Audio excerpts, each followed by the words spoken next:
Hello everyone, I hope that you are having a beautiful day wherever you are in the world. Thank you so much for taking the time to press play on today's video. Thank you for your patience. I also wanted to thank you for all of the love and support you've shown my last couple of videos while I'm here in Mexico. It's really just uplifting and encouraging to read your words and to know that I have this community support while I'm exploring this chapter of my life here in Mexico. So thank you so much. It really means a lot to me. And before I get into the details of this video, I think it's very important for me to recognize the privileges that I have that made even considering a transition like this a possibility. I have a US passport. I got it in 2016 and it doesn't expire until 2026, which is a privilege, and it gives me the option of leaving LA. So that is the first thing. And having a computer is another privilege. Having a laptop that works, that I can bring with me, and although I don't plan on having clients while I'm here, having access to that technology and knowing that I can look for remote work if I need to is another privilege that is important to recognize as a digital nomad. And lastly, I think just having a job that provided me with a disposable income so that I could save is another privilege that I have to recognize, because I know that there are a lot of people who are living paycheck to paycheck. There was a time in my life where I had no savings. For most of my life, I didn't have a savings account. So I think it's just important for me to vocalize those things. You guys know that I never ever want to come off as I just want to be real with y'all. And although I've worked very hard to get to where I am, there are privileges that I have that I cannot ignore. So I just wanted to state that first. So I went through the comments in my I'm living in Mexico and here's why video, and a lot of people had questions about just the logistics around making this transition and how I selected my place and moving and all things like that. So I tried to just separate this video into sections and organize it so that it's helpful for those of you who are interested in making a similar move. But if I left anything out, please let me know in the comments below or reach out to me on Instagram, because I'm more than happy to answer any of your questions. So the first thing I'm going to talk about is the moving out of LA, uprooting, selling my stuff part of this process. So as I mentioned in my previous videos, I've been living in my apartment in LA for 5 years. So I was month to month, which means I wasn't tied into a lease. If I wanted to move out of my apartment, all I had to do was give my landlord 30 days notice. So at the beginning of August, I found a 30-day notice template online, and I put in my information. I sent it to my landlord. At that point, I wasn't sure what I really wanted to do. I knew that I wanted to move out of my apartment. There were some issues with the gas. I had been there for so long. I wanted to downsize and lower my cost of living, but I just wasn't sure where I wanted to go. Since I'd been living there for a long time, she was pretty flexible and was like, if you change your mind, obviously you can stay here, which was comforting. I also toyed with the idea of just subletting my place so that if I wanted to come back, I could. From wherever I went, I could, because at that point I still didn't know. But I really didn't want anything to hold me back. I wanted a clean break, and even if I wanted to stay in LA or leave for a month and come back, I knew I wanted a fresh start in LA. So I decided to let my apartment go. And initially, I was thinking about going to some other places, but I landed on Mexico. It was around 2 weeks after I put in my 30-day notice where I was like, you know what? I'm doing this and I don't want anything back. I don't want to put anything in storage. I want to just be free. So I started just giving my things away to family members, friends, people who were moving to LA, needed furniture, and then I posted some stuff on Letgo. I would say that I gave away about 90% of my stuff and I sold about 10%. And then I also used the neighborhood app, which is just a app where you can post really anything. But I was saying, I'm giving away this and this, and people showed up with the quickness. If you need anything or if you're giving anything away, I don't think it's just in LA, but the neighborhood app, I believe it's the neighborhood app, is the place to go. It's actually called the Nextdoor app, not the neighborhood app. I just looked it up.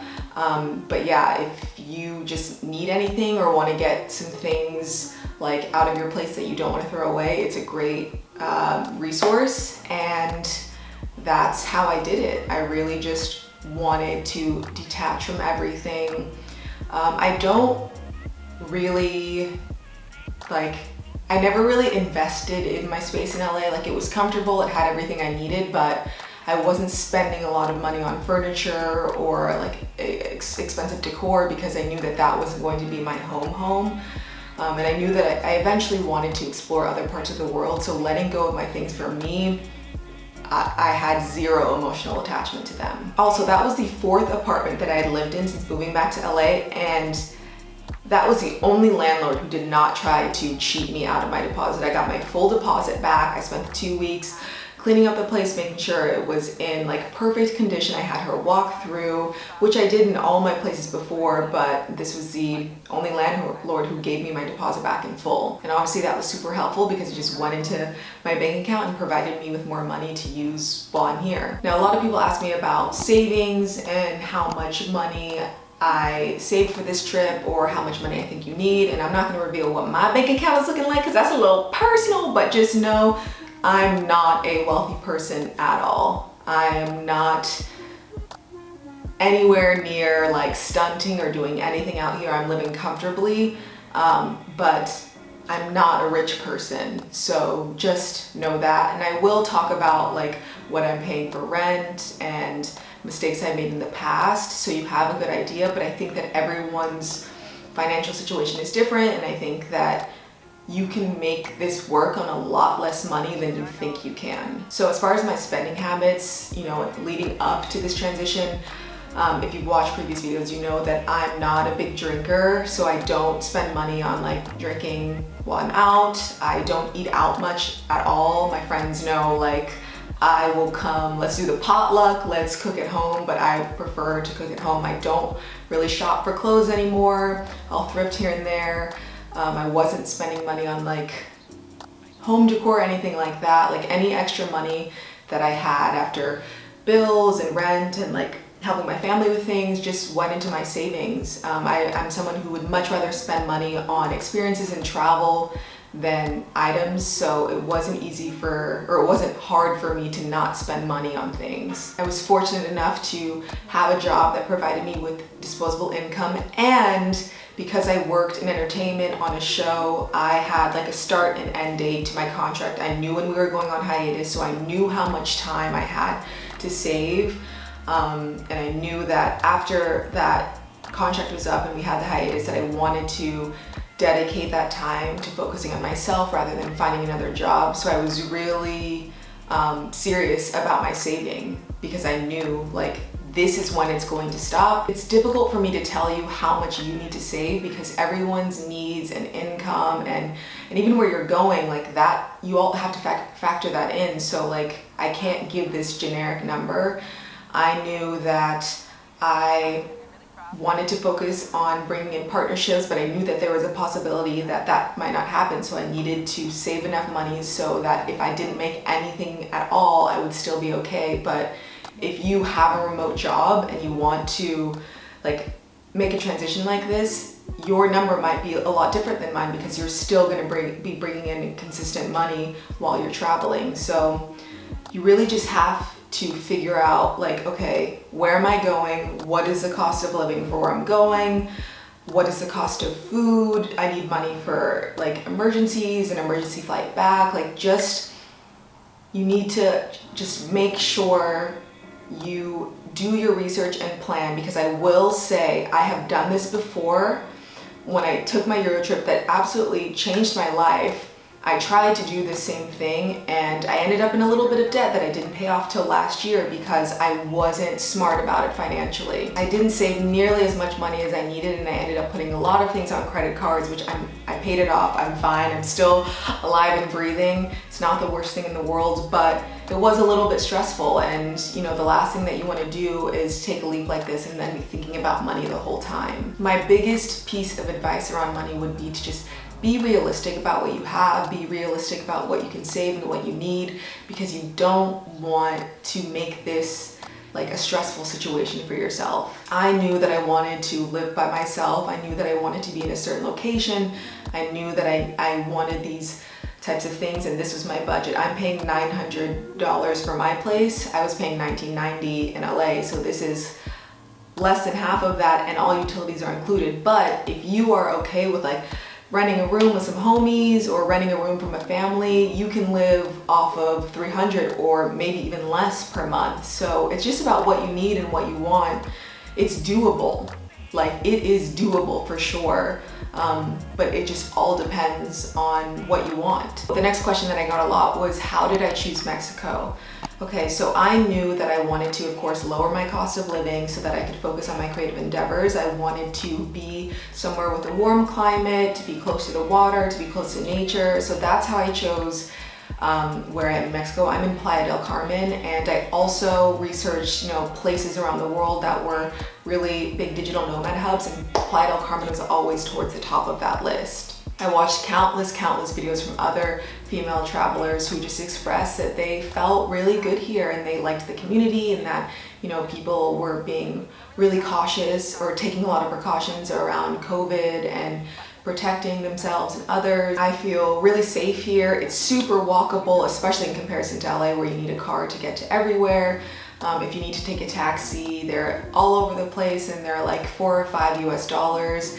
It's just a really good fit for me right now. And that's another thing. It's just like dependent on what you need, but Playa del Carmen really works for me at this moment in my life. Next up on the list is visas. Okay, if you are a US passport holder, which I am, you can be in Mexico for up to 180 days without any type of visa. Also, if you're from Canada, the UK, Japan, or any country in the Schengen zone, you can also be here for 180 days without a passport. I'll link that information in the description below. I'm planning to head back to the States towards the end of the year, so I know that I'm not going to go over my 180-day limit, but if I wanted to, I could also apply for a temporary resident visa, which gives you over 180 days, but less than 4 years in Mexico. Next up is living and accommodations. I booked the place I'm living through Airbnb. I don't know if you guys know this. I didn't see this until quarantine, but if you go on Airbnb, you can book, they have something called monthly stays now, where you can book a place for no less than 4 weeks. And let me tell you, the prices, at least in Mexico, the prices for monthly stays are like 1/3 of the price if you just booked like night by night. Like this, like I said before, this place is $900, all utilities included. I have 24-hour security, which was a requirement for me. A pool, I'm in a great location. I always read every single review for notes about cleanliness and safety. Those are two things that I will not budge on. So I read the reviews to see if anyone has just like anything to say about those two things. And the place that I chose, everyone said that they felt super safe, that it was super clean. So those were just two things that I, really just don't budge on when it comes to booking accommodations wherever I'm traveling. Every place is different in Mexico. Some places make you put a deposit down for electricity, or make you pay for electricity, or pay for Wi-Fi. Like I said, my place has all of the utilities included, which was another thing that I just wanted, because I didn't want to deal with paying extra bills. So that's just something that you have to look out for. I'm not sure if the utilities thing is specific to where I am in Mexico or across Mexico, or specific to just monthly stays in general. But yeah, my best piece of advice would be to just read the description and the fine print for where you're booking. Finally, I'm just going to talk about my experience flying and my thoughts on safety and just the general like COVID precautions in where I am in Mexico. As far as flying goes, I flew with Delta. I think they're one of the few airlines that still enforces the the distancing on the plane. So I actually had a whole row to myself, but they put, the middle row is open. So you're separated on the plane. They give you wipes to wipe down the seat. I brought my own wipes. I wore 2 masks. They give you snacks, but they don't like pass out meals on the plane because they don't want you like eating things and touching things. But I didn't even eat my snacks. I waited until I got here, was able to shower and wash my hands before I ate something. In Mexico, they take your temperature and give you hand sanitizer before you walk into any establishment. Everyone is wearing masks and just being like super respectful of each other, and understanding that they're doing it to protect each other. And as far as general safety goes in Mexico, I've been here for a little over a month now, and I haven't experienced anything that makes me feel unsafe. I'm just aware of my surroundings like I would be in other places. I am not texting and walking. I'm not out after dark. I don't even really like answering my phone while I'm outside just because I don't want to look like I'm not paying attention. And yeah, I haven't encountered anything sketchy or felt unsafe at all. People are really friendly and lovely and super just like welcoming, and I also just feel very encouraged to like practice my Spanish and not feel embarrassed about messing up because people are just so nice and I do feel safe here. I just think it's about being alert and being aware of your surroundings. My battery light is blinking. I have been talking for so long. I hope that this video was helpful. Please let me know if I left anything out. Leave some questions or any other video recommendations in the comments below. Thank you for taking the time to watch this video. Thank you for your patience. Thank you for your love and support. And as always, y'all, thank you for being here.